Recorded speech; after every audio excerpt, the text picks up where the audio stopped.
তিন জিনিস রেখে যাও, ইল্লা মিন সাদাকাতিন জারিয়া, সাদাকায়ে জারিয়া, এমন কিছু দান করো যে দানের দ্বারা মানুষ দুনিয়াতে উপকার পাবে, এর ফলাফল তুমি মরার পরে পাইবা।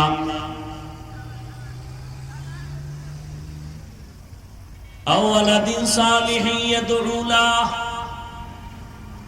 ভালো সন্তান রেখে যাও, নেককার সন্তান, দোয়া করবে, মা বাবার কবরে পৌঁছতে থাকবে।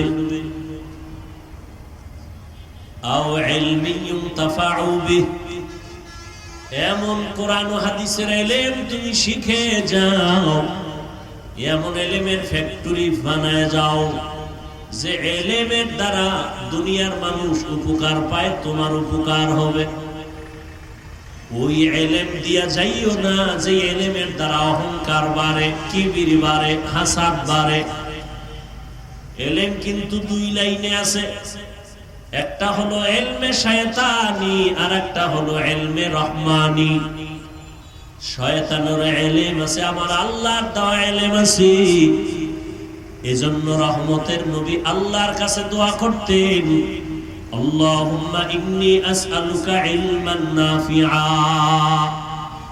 ও আল্লাহ তুমি আমাকে এমন এমন ইলম দাও যেই ইলমের দ্বারা আমার উপকার হবে, উম্মতের উপকার হবে। আমার ইলম যদি আমাকে বিনয়ী বানাইতে না পারে, আমার ইলমটা ইলমে নাফি না, উপকারী ইলম না। আপনার আমার ইলম যদি অহংকার মুক্ত করতে না পারে, এটা ইলমে নাফি না, উপকারী ইলম না, রহমানি ইলম না, এটা শয়তানি ইলম। শয়তানের এই পরিমাণ ইলম, যেই ইলমে আমার মাওলার সাথে বেয়াদবি করায় ফেললো, চির জাহান্নামী হয়ে গেল। ইবলিস কয় আনা খায়রুম মিনহু, আমি তো আদম থেকে ভালো। আর মদিনাওয়ালার ইলম কত দামি, রহমতের নবী ইলমের জন্য দোয়া চাইলেন আর করলেন, এমন বিনয়ী হয়ে গেলেন।